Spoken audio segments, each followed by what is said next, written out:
Olá, tudo bem aí desse lado? Porque do lado de cá está tudo massa. Eu espero que realmente você esteja bem acomodado ou acomodada, porque o nosso FreireCast está começando. Eu sou o professor Daniel Pinheiro, estamos aqui no campus Paulo Freire, da Universidade Federal do Sul da Bahia, e é sempre um privilégio podermos estar juntos para poder conversar, trocar ideias e receber convidados e convidadas sempre muito especiais.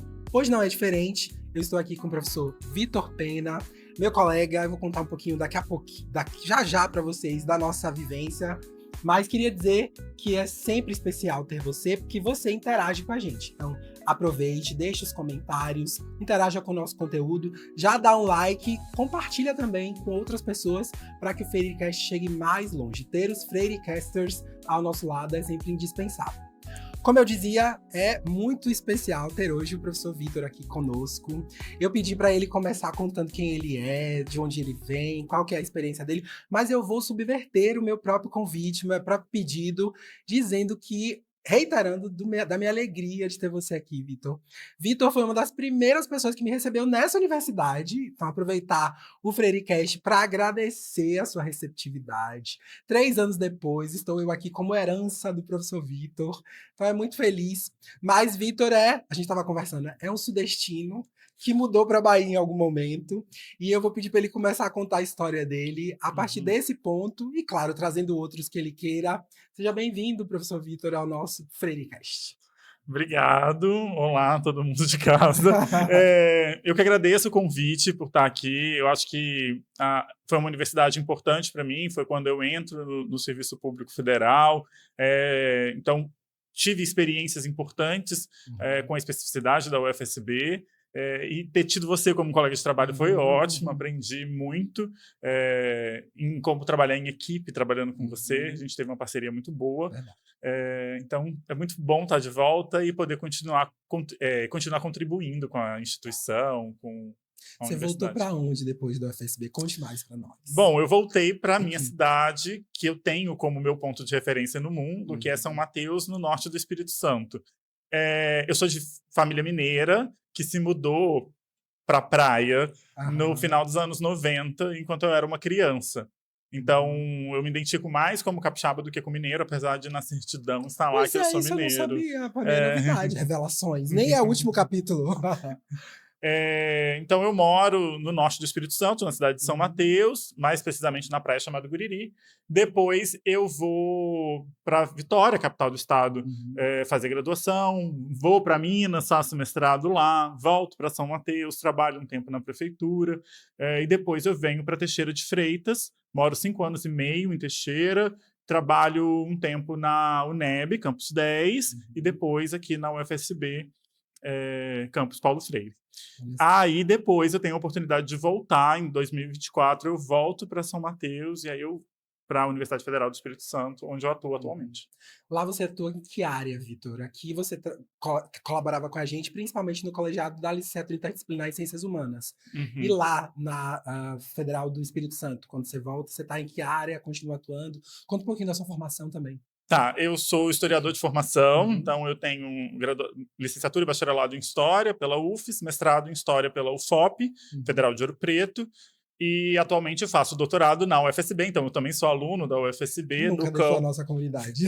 Do campus de Porto Seguro, faço doutorado em Estado e Sociedade. E lá na UFES, em São Mateus, eu trabalho com o curso de Educação do Campo, com as disciplinas de História do curso de Educação do Campo, que também é uma licenciatura interdisciplinar em Ciências Humanas e Sociais, só que voltada para a realidade camponesa, e também atuo com algumas optativas no curso de Pedagogia. Massa. E aí lá, no seu âmbito, no seu espaço de trabalho, nesse universo, as questões LGBT também são pautadas? Como que você trabalha isso? Você chega a trabalhar essas questões dentro do currículo? Como é que como pessoas LGBT, isso está na nossa existência, mas do ponto de vista do estudo, do interesse de investigação disso, ou de perceber com outro olhar para além do da vivência, como é que essa temática vem à tona? Conta isso pra gente. Bom, dentro da universidade, essa temática vem à tona também por uma demanda dos estudantes. Eu acho que muitos dos lugares onde eu passei, para os estudantes era importante ter um professor assumidamente LGBT. Eu acho que hoje isso está mais comum e mais presente. Mas percebo que em alguns lugares onde eu transitei, essa demanda por discutir questões LGBT foi demandada pelos próprios alunos. Até mesmo quando eu fui para a UNEB, isso foi uma demanda dos alunos, e lá também não é diferente, né? Tanto no curso de educação do campo quanto no curso de pedagogia, há uma demanda dos estudantes, das estudantes, para que eu debata esses temas. E eu venho pesquisando isso há algum tempo, então eu levo, principalmente em disciplinas como... Na verdade, em toda disciplina eu enfio matemática LGBT. Às vezes eu dou educação e diversidade, então ali já tem na ementa questões de parte do gênero e currículo. sexualidade, mas, por exemplo, às vezes eu dou história do Espírito Santo e eu trago algumas questões de movimento LGBT no Espírito Santo, então eu tenho feito alguns diálogos. Estudo hoje o coletivo LGBT Sem Terra no doutorado, então trago também essa discussão do campesinato, das questões LGBT no campesinato, na luta pela reforma agrária. Então, isso dialoga também muito com o curso de educação do campo.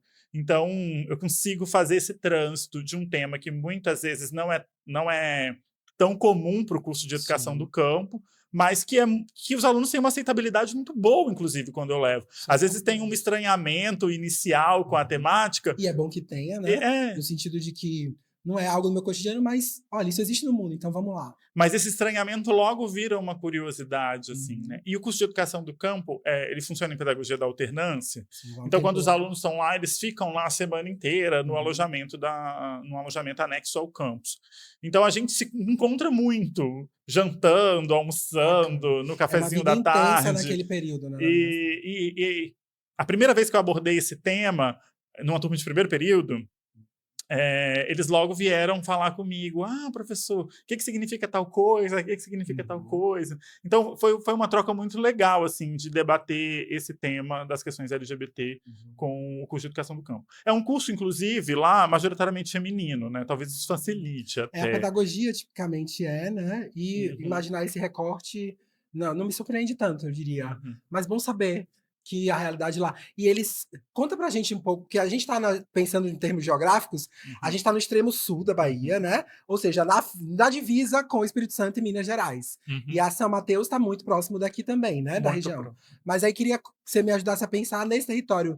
Os estudantes da educação do campo lá são sobretudo ali da própria região do Espírito Santo, dessa região norte do Espírito Santo, não? Não só apenas. Como é um curso que tem a pedagogia da alternância, eu tenho estudantes que são de Mucuri, de Itamaraju. Como aqui é uma região muito forte do MST, os alunos do MST costumam ser desse território. Parte do público. É parte do público. E como é pedagogia da alternância, é possível com que eles vão para lá, fiquem uma semana, volta, tem uma ajuda de custo também no transporte.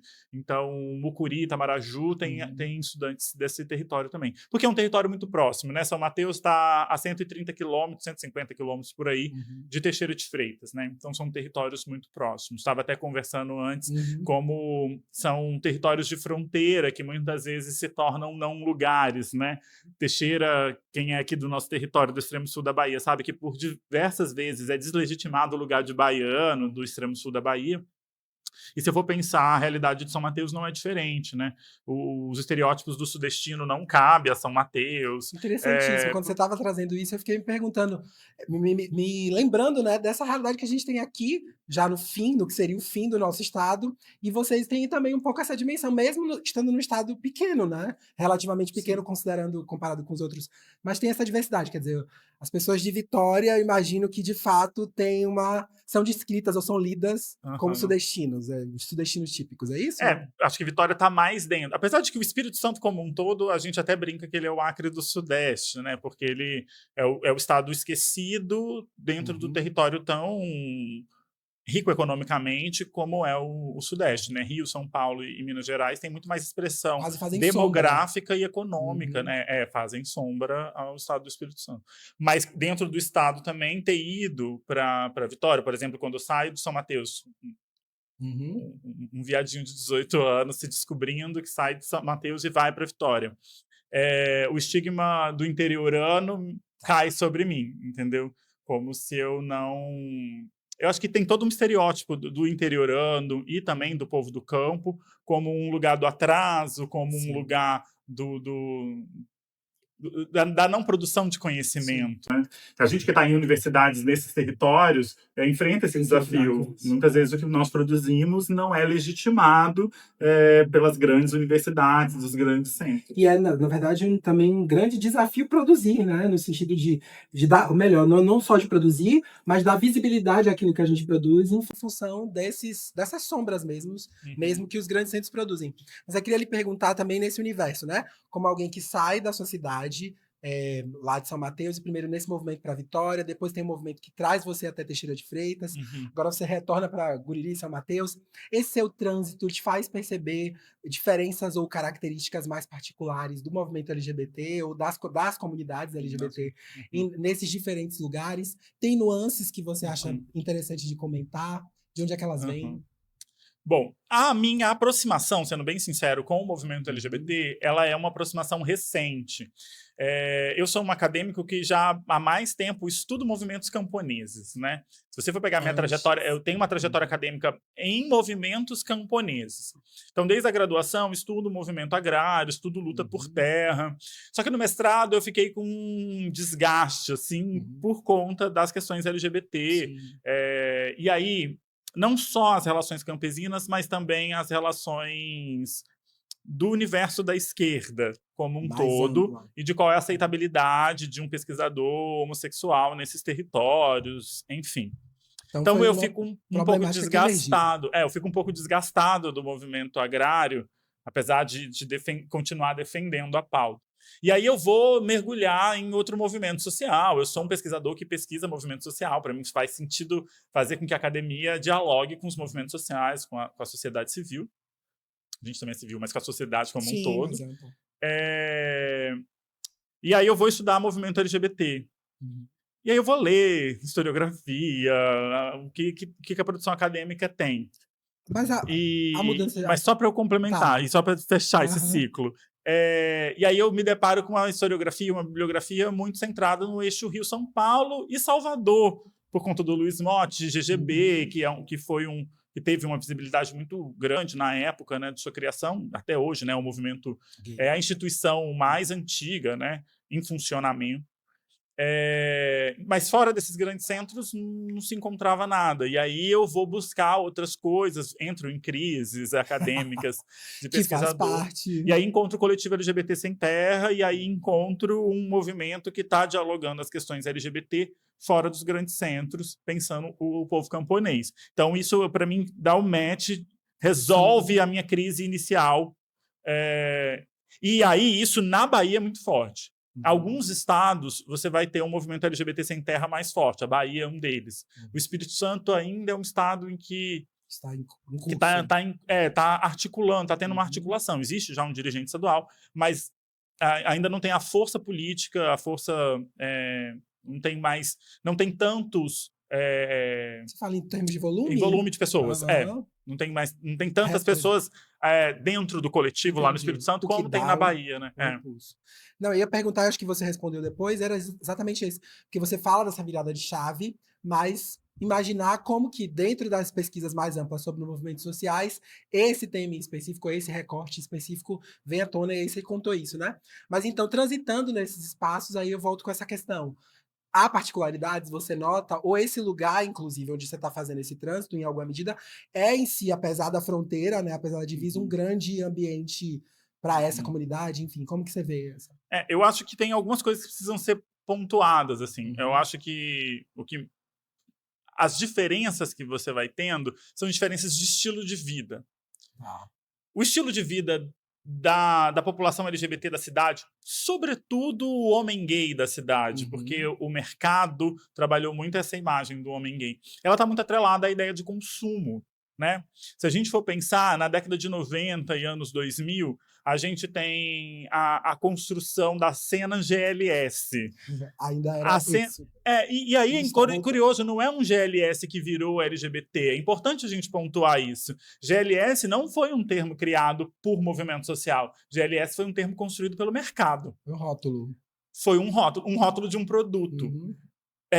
o mercado entendendo que havia poucos espaços de sociabilidade para pessoas LGBT, para, na verdade, gays e lésbicas que se entendiam Precisava na chamar de época, algum jeito. precisava criar, e aí é um ótimo lugar. Tanto que as boates gays e os bares de sapatão costumavam ser mais caros do que os outros espaços, do que as outras boates. Nossa. Boate gay sempre foi caro.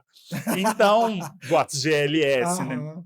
Então foi o nicho de mercado, né? Uhum. Então essa vida LGBT urbana que se vendeu o urbano como um espaço bom de viver a homossexualidade, a Uhum. transgeneridade, ela é muito mercadológica, né? E existem Interessante. corpos que não querem ir, sejam por questões econômicas, sejam por estilos de vida, né? Vinculação, né? Vinculação Exato. familiar. E aí, o que que resta para esses corpos, né? Porque aí esse espaço interiorano Uhum. ou esse espaço camponês acaba sendo um espaço que a gente criou, né? Um imaginário de que não era espaço Que não para acolheria esses corpos e essas esses existências, né? corpos. Mas aí eles começam a se organizar e aí o coletivo LGBT Sem Terra ele tem um pioneirismo nisso, né? Ele é criado em 2015, institucionalizado, agora me falhou a memória, mas eu acho que em 2018 ele vira de fato um setor dentro do MST. Tá. Então vocês têm um pioneirismo nesse debate, nesse movimento camponês. Você tinha pontualmente alguns movimentos em cidades menores, assim, mas ainda muito incipiente. Se a gente for pensar no extremo sul da Bahia, a gente não tem movimento LGBT organizado nas nossas cidades, né? Aqui em Teixeira, desconheço. Também. Apesar de ter tido um movimento de tentar fazer a primeira parada do orgulho Eu lembro LGBT, mas disso. aí choveu muito, Eu aí lembro tentaram disso. remarcar. E aí são os percalços, a Claro. dificuldade Próprios é, do movimento social, né? mas ainda é muito incipiente. Veja, não era um Uhum. coletivo institucionalizado, eram pessoas, ativistas que atuavam em diversos setores Uhum. que tentaram organizar, né? E a gente não Mas, pode. Não, só dizer que assim, a gente não pode negar que como todo movimento social, ele está em disputa, né, no final das uhum, contas. Tanto internamente quanto com outros coletivos da sociedade. uhum, Então eu acho que também tem essas nuances, né? Quando a gente fala da existência de pessoas LGBTs nas cidades, sobretudo interioranas, ou nas regiões mais interiorizadas do país, a gente tem que lidar com o que está posto também nesses lugares, em uhum, termos de massa crítica, de disponibilidade, inclusive de disputar, de construir essas disputas de um lugar saudável, né? uhum, Porque não que na cidade não tenha esses embates uhum. efetivos, né? Mas acho que no interior, nas regiões interioranas, também tem um pouco esse desafio, que é de construir, com a cultura que está estabelecida localmente, esse outro lugar, né? Uhum. Então, quando se Mas, fala, me remete um pouco a isso. mas sabe qual que é o desafio? Uhum. A questão demográfica requer dinâmicas diferentes. Dentro dos grandes centros urbanos, você tem as pessoas conservadoras Sim. e as pessoas LGBT-fóbicas também habitando ali. Só que a densidade demográfica dos grandes centros permite com que essas pessoas se agrupem e criem suas bolhas e criem seus nichos, sua Sim. galera ali. Né? Tanto que a cultura ballroom, né, que é um enfrentamento a esse mercado das boates caras, Uhum. que aí são bailes de periferia, da cultura LGBT, mas ainda são. Você consegue criar uma comunidade, você consegue criar uma bolha. Aglutina Agora, gente. no campo ou nas cidades de interior, quanto menor é a cidade, mais difícil é fazer isso. E aí, esses coletivos, o coletivo LGBT Sem Terra, e tem um outro coletivo também muito interessante na Bahia, que é o coletivo Ipaquei, que ele é indígena, ele é de LGBTs Importantíssimo. indígenas, das etnias Pataxó, Ranranranha e Tupinambá. Esses coletivos, essas organizações assumem um compromisso Sim. de educação da sua comunidade. Eles entendem que para sua permanência ali é preciso educar a sua comunidade. Então eu vejo Logística da um coisa. movimento muito mais aguerrido na pauta da educação do que os Entendi. movimentos urbanos. Porque Essa galera luta onde ela sente que tem mais possibilidade de repercussão, né? No final das contas. É isso? não, eu acho que luta para mudar a consciência de sua comunidade. Por exemplo, eu ouço muito do povo LGBT sem terra, que é o que eu estudo no doutorado, né? Eles não querem ir para a cidade é violento para eles. Uhum. Mas eles querem viver enquanto LGBTs ali. Então, Sem para poder respeitar viver as enquanto pessoas. LGBT dentro do assentamento, por Uhum. exemplo, é necessário que o assentamento lide, Acolha. acolha, saiba Uhum. lidar. E é possível encontrar experiências de boa aceitabilidade, de bom convívio, de relações possíveis Sim. nesses territórios, né? Eu fiquei acompanhando desde 2023 até esse ano alguns eventos do MST, e nas noites culturais eu vou percebendo Uhum. uma aceitabilidade da homoafetividade muito tranquila ali. Entendi. E também fiz uma visita, acho que no meio do ano, no assentamento Bela Vista, em Uhum. Itamaraju, Aqui na região também. aqui na região do extremo sul, e eu fui num forró, isso é Uhum. até um pedaço da minha tese, faço uma etnografia desse forró. Olha. Eu vou num forró de um sábado qualquer, um final de semana qualquer, no assentamento. Não era uma atividade de campo. Não era, Virou. não, era uma atividade de campo. Mas assim, você não foi lá para pesquisar o forró, foi isso? Não. É Eu fui lá para isso! entrevistar meus interlocutores, mas era um final de semana. Claro. Vai ter um forró, vamos pro forró. Mas como eu faço um doutorado interdisciplinar, Claro. como um bom Uhum. UFSBiano, né?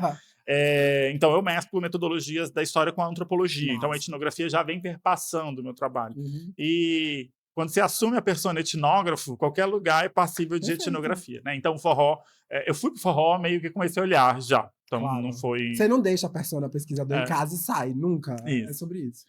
Mas foi curioso, porque eu cheguei com o Luiz Paulo, que é o dirigente estadual do coletivo LGBT Sem Terra na Bahia. E, então eu cheguei com ele, ele, umas amigas dele.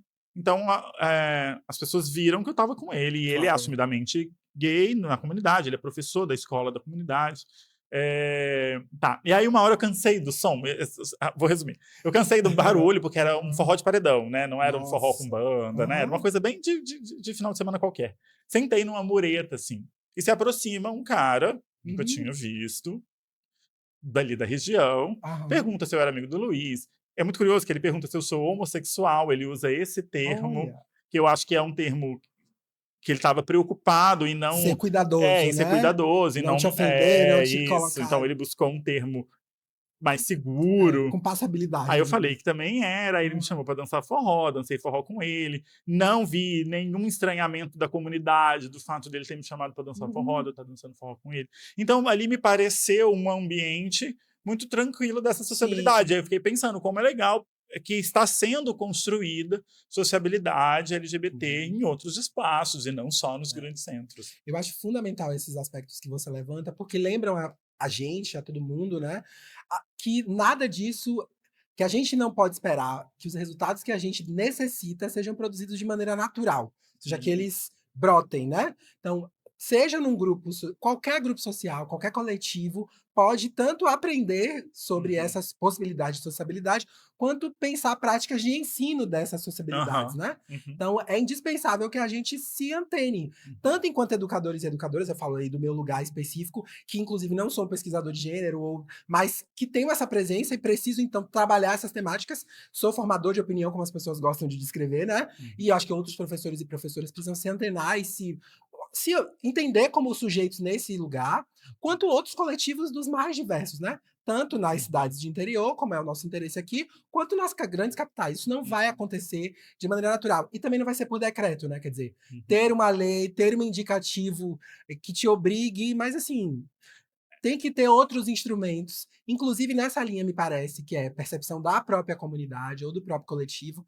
É claro que não sem força de questões, né? Tem que levantar essas bandeiras, mas tem que ser suscetível também. Mas você está tocando na questão de lei, né? Eu acho importante a gente ponderar algumas coisas, né? Hoje no Brasil a gente não tem nenhuma lei que garante nada para a população LGBT. E isso é muito frágil, né? As conquistas que a gente tem, como casamento igualitário ou equiparação do crime de homofobia e transfobia com o crime de racismo, são compreensões do judiciário. Interpretações, que a qualquer momento o Supremo Tribunal Federal pode interpretar de uma outra maneira. Então é tudo muito frágil, né? A gente não tem garantia de lei dentro do poder legislativo. Diferente de outros movimentos que já avançaram e conseguiram isso, né? Como o movimento negro, como o movimento das mulheres. A gente tem garantias de leis, a população, o Sim, sim, PCD. sim. Então, a gente tem garantias de leis aprovadas em Congresso. Então, quando a gente não tem isso, fica muito frágil, né? Então, a gente até tem construções de políticas públicas a depender do governo, E esse é o mas... problema, né? Porque fica É, suscetível a esses ventos, no final das contas. exatamente. Que têm sido mais estáveis no âmbito do judiciário, mas, em alguma medida, Uhum. estão suscetíveis à mudança, né? Mas e aí você fala, não é só um decreto, mas esses decretos são Faria importantes. diferença. E aí, por exemplo, o coletivo LGBT Sem Terra consegue com que alterar, lutar pela alteração Uhum.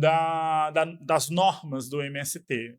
E isso é muito importante. E Nossa, aí, dentro das significativo, né? normas do MST, existe a condenação de diversas violências, e dentre elas está pautada lá, LGBTI mais fobia. Isso está escrito nas normas do MST. Existe um protocolo hoje de denúncia criado pelo MST internamente, que pode acarretar, inclusive, a expulsão do agressor do movimento social. E isso gera uma garantia. E o MST é um movimento social que seus militantes têm uma relação muito séria com as normativas, né? Então, muitos dos meus interlocutores vão dizer, não, agora tem uma normativa. Se eu estou numa discussão, alguém vai falar que isso é frescura, vai falar alguma coisa homofóbica, transfóbica, eu posso dizer, não, ó, você está dentro do movimento e o movimento não acredita tem que se submeter. isso. Submeter, não sei se é a palavra certa, mas a gente tem que Fazer tá valer, alinhado enquanto coletivo, né? porque é isso, submeter no sentido de que é uma decisão coletiva e, Aham. portanto, eu preciso me integrar a ela. E como eu acho que isso é importante também, né? Há dissidências. E Uhum. aí eu acho que muitas vezes o movimento, e aí eu queria já puxar a pauta da esquerda, da gente pensar isso, né? Que me parece que quando a gente está falando de movimento social e de articulação política, parece que a gente está falando de coletivos que se reúnem em torno de ideais comuns, ponto. Uhum. A gente se reúne em torno de ideais comuns, é evidente, né? Uhum. Isso é que aglutina as pessoas, mas isso não necessariamente precisa apagar nossas divergências. Uhum. Para além daquilo que é direito humano, que é condição básica de existência, não é disso que eu estou falando, evidentemente, Uhum. mas movimento social também, acho que os movimentos sociais mais exitosos são aqueles que abraçam as divergências de maneira que a gente possa construir o elemento comum que é possível, né, Uhum. inclusive. Então, eu queria lhe perguntar como que você, dentro do âmbito das esquerdas, né, imaginando as esquerdas, enxerga, como que você entende que eles têm enxergado tanto esse movimento, especificamente aí do Movimento Sem Terra, quanto dessa perspectiva LGBT. Se as esquerdas têm acolhido a dimensão LGBT, tem pautado por um caminho que pode ser problemático. Como que você lê essa questão? Eu acho que, se a gente fizer um olhar hoje, né, a maior aderência às pautas LGBT, ou até outras pautas ditas identitárias, né, como do movimento negro, como do movimento das mulheres, etc., são partidos políticos de esquerda, são movimentos sociais de esquerda. Hoje a gente tem esse diálogo acontecendo. Mas se a gente for pegar um histórico da construção desses movimentos sociais no Brasil, e que esses movimentos, o movimento negro, o movimento feminista e o movimento dito homossexual, eles datam da década de 70, né? As suas primeiras aglutinações institucionalizadas, digamos assim, né? E você vai ter uma resistência inicial dos movimentos de esquerda de dizer que essas pautas fragmentavam o movimento, né? Sobretudo de intelectuais, homens brancos da esquerda. A intelectualidade da esquerda sempre foi... E que continua existindo. E que continua existindo, Sim. né? Mas hoje a gente já avançou, eu acho, nessas pautas. Com algumas contradições, mas a gente tem avançado.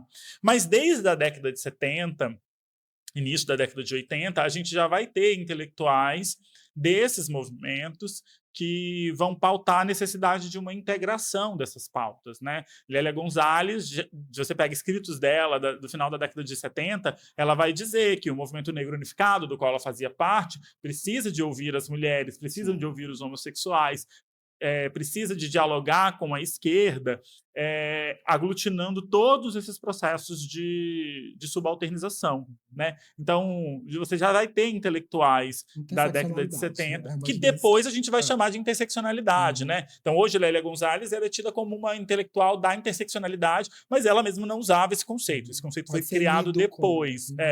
Mas ela trabalha com o que depois foi denominado, né? Primeiro tem o movimento e depois tem a denominação. É típico, né? Né? E aí, se a gente for pegar o primeiro partido político do Brasil a criar uma pasta LGBT, vai ser o PT. Uhum. Né? Hoje tem diversos partidos que têm, alguns partidos de direita têm também, como o PSDB tem a Diversidade Tucana, que é um setor do PSDB. Hoje, alguns setores de direita que não são fascistas, né, que não são de Claro. extrema direita, vão tentar fazer esse diálogo. Uhum. Mas, majoritariamente, são os partidos de esquerda que têm esse diálogo maior. Mas queria lhe perguntar, justamente por esse reconhecimento, né? Muitas vezes essa leitura é de que esse coletivo, essa pauta, é usada de maneira instrumentalizada pelo partido político ou pela ala, pelo aquele setor, como uma maneira de captar voto e não necessariamente de transformar aquilo em efetividade, né? Em ação efetiva. Como que você enxerga isso? Quer dizer, as pesquisas, inclusive, e aí eu faço a pergunta também como pesquisador, né? A gente na academia tem muito esse desafio de transformar aquilo que a gente investiga, aquele conhecimento que a gente produz, seja em política pública, em desdobramento concreto para a realidade, né? Em que medida você acha que essas esquerdas têm capitaneado, digamos assim, essa demanda social, têm conseguido se apropriar disso na medida de transformar efetivamente em elemento concreto de proteção, por exemplo, à vida dessas pessoas, de aumento da qualidade de vida das pessoas LGBT. Você acha que isso a gente tem conseguido dar esse outro passo? Talvez muito lentamente, mas eu acho que a gente tem sim conseguido avançar em algumas políticas públicas, né? Hoje, dentro do Ministério dos Direitos Humanos, a gente tem uma pasta LGBT, que é IAPN+, coordenada pela Simila Ha, que é uma travesti. A gente teve a 4ª Conferência Nacional do Direito das Pessoas LGBT, inclusive estive presente como delegado representando o Espírito Santo. Então, a gente tem alguns movimentos de se pensar, né?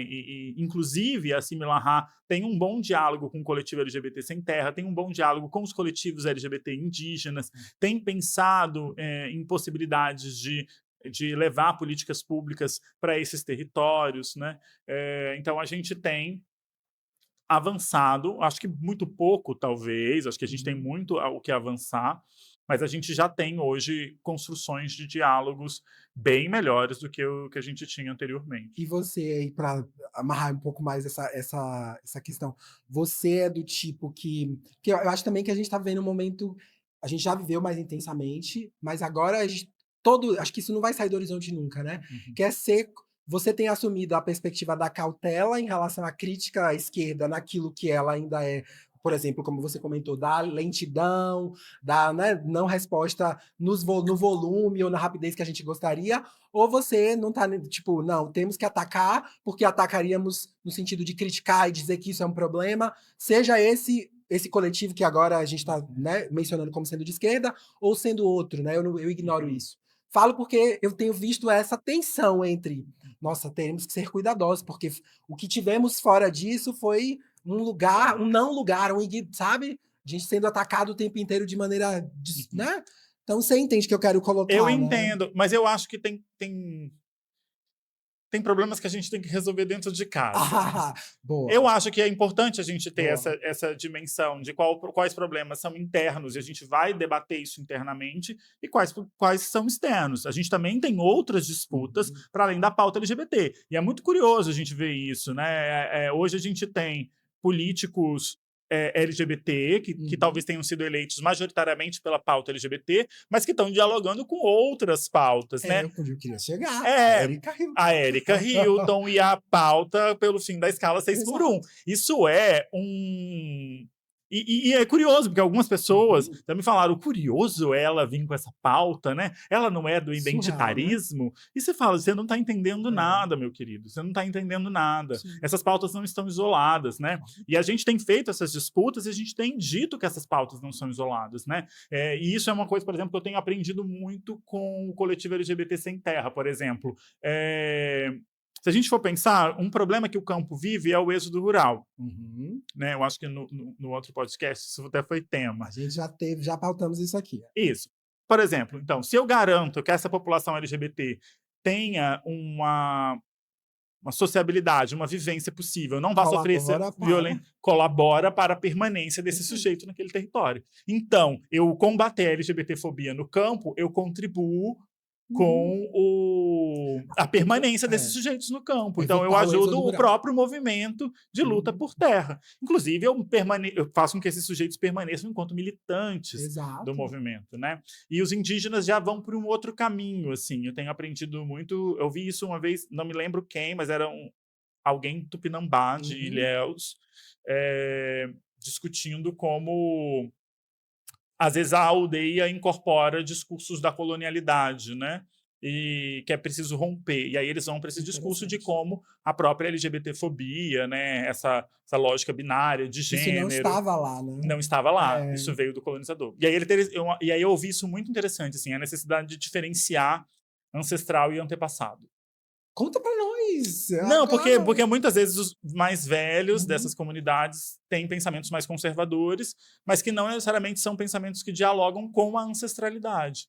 Se a gente for pensar a ancestralidade mais a longo prazo, pensando previamente. E aí, mas não é também um movimento de atacar o antepassado.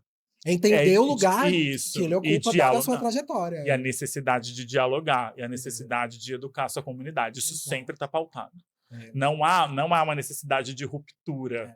Não se quer romper. E é isso também, né? A gente não quer romper com a esquerda. Por isso que eu estou dizendo que a gente tem que discutir em casa, porque a gente não quer criar, a partir das nossas críticas, criar uma ruptura com a esquerda. A gente quer criar diálogos, porque a pauta da classe trabalhadora também é a nossa pauta. A pauta do movimento negro também é a nossa pauta. A pauta do movimento feminista também é a nossa pauta. A gente quer dialogar com esses movimentos. A gente não quer segregar a pauta também das pessoas com deficiência e diversas, povo camponês, enfim, diversas pautas.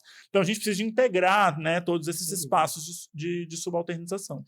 Se a gente entender que, na verdade, quando faço essa provocação, é justamente para que a gente tenha a possibilidade de pautar isso entre as juventudes, né, entre as pessoas, os nossos freerycasters, para sacar que a gente está falando de dissidência, a gente está falando não de dissidência, mas de dissonância, discordâncias, e que elas são bem-vindas, porque é exatamente nesses espaços que o diferente precisa estar estabelecido, né? E que essa é uma conquista, eu acho que a gente precisa também valorizar isso, fomentar isso.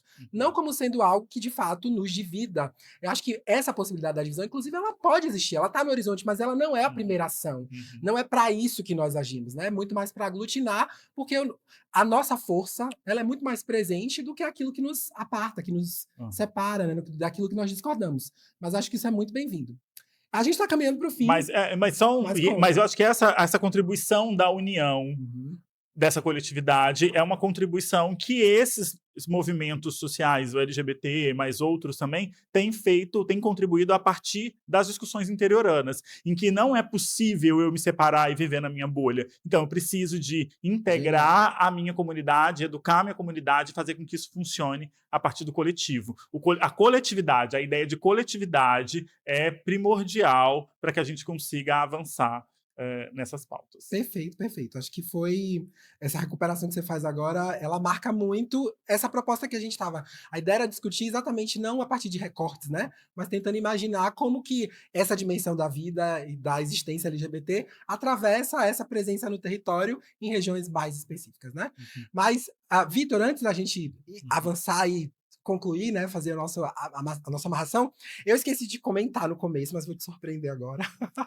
A gente tem perguntado para os nossos convidados e convidadas uma pergunta meio fora da casinha, assim, no sentido de, tipo, uma coisa mais descontraída. E como eu sei que você é uma pessoa que gosta de bons drinks, eu queria lhe perguntar se você tivesse a chance de tomar um drink com alguém que você respeita muito, reconhece muito, admira muito, alguém representativo, e aí não vale seu amiguinho, porque alguém fora desse universo comum do seu cotidiano. Quem seria essa pessoa que você chamaria para tomar um drink? E que papo você aproveitaria a oportunidade para você bater esse papo com ela? Dar real naquele momento que vocês estão relax, mas você aproveitaria para dizer uma coisa bem... Olha, eu preciso que você saiba isso. Já falaram essa pergunta o presidente Lula, já falaram o presidente de um time, mas você... Vivo ou morto? Tem que estar vivo? Não, a gente aqui é permissivo, fica à vontade, não precisa estar vivo. Ai, mas é muito difícil, né? Pra caramba. Essa é a ideia. Essa ideia, né? Mas eu Vou puxar a memória de Herbert Daniel. Eu queria muito conversar com o Herbert Daniel. Foi um guerrilheiro de guerrilha armada, de luta contra a ditadura militar, e um viado que só assume sua homossexualidade publicamente quando vai para o exílio. Tem um enfrentamento lá no exílio, volta para o Brasil na lei da anistia. Ele é um dos últimos anistiados a voltar, porque ele tinha sequestrado o embaixador, então a anistia dele foi mais demorada. E quando ele vem para o Brasil, ele é acometido pela epidemia do HIV e AIDS, ele acaba morrendo em decorrência disso, mas ele também vira um militante do direito ao tratamento dessas pessoas no Brasil. O que é que você ia nesse drink? O que é que você ia conversar com ele? Que é que você eu ia tentar conversar como que ele teve força para continuar na esquerda da década de 70, mesmo tendo sua existência e sua sexualidade tão reprimida, assim. E como que ele teve força para se permanecer ali. Que eu acho que é isso que falta para a gente na contemporaneidade. Hoje a gente é muito menos... resiliente? Não sei, mas a gente está aceitando menos as diferenças. A gente tem aceitado menos lidar com um pensamento diferente. A gente tem aceitado menos... Tolerância. E aí... Eu acho que fundamental amei você ter trazido. Fui surpreendido tanto quanto na pergunta. Porque diz justamente sobre isso. Seria uma maneira da gente recuperar referências para um problema que continua exposto, né? Que está colocado. E só, já que eu tô falando disso, e a gente está encerrando, dizer que trabalhar com você foi um lugar de aprendizado nisso. A gente discorda epistemologicamente em diversas coisas. Mas a gente conseguiu trabalhar junto, em harmonia, entendendo o coletivo, entendendo o colegiado que a gente trabalhava como um coletivo, com outros colegas, e trabalhando a partir das discordâncias, mas dentro do coletivo. Então, eu aprendi muito na nossa relação também. Foi um passo para isso. Maravilhoso. Queria muito te agradecer por ter vindo, aceito o nosso convite. Acho que o nosso papo foi muito bom, muito fluido, e me ajudou também a recuperar, ter boas memórias. Mas queria pedir para você repetir o nome do guerrilheiro que você comentou, porque eu acho que as pessoas, eu, sobretudo, vou voltar para pesquisar sobre, para aprender mais, porque eu acho que foi muito marcante a história. Acho que recuperar a dimensão histórica também do movimento é fundamental, né? Herbert Daniel tem uma biografia dele, escrita por um historiador chamado James Green. Chama Revolucionário Gay. Assim, de surpresa, difícil. James Green, Herbert Daniel. Tem até um Roda Viva com o James Green comentando sobre o lançamento desse livro. Vale super a pena. Acabou o Freecast, já sabe que tem demanda pra vocês aí, tá? Queria agradecer de novo ao professor Vitor, agradecer a você que está sempre com a gente, acompanhando todos os nossos episódios, e dizer que é sempre maravilhoso estar aí com você, acompanhar a sua trajetória, assim como você acompanha a nossa. Fique ligadinho, fique ligadinha, porque a gente está logo, logo voltando. Um abraço, muito obrigado.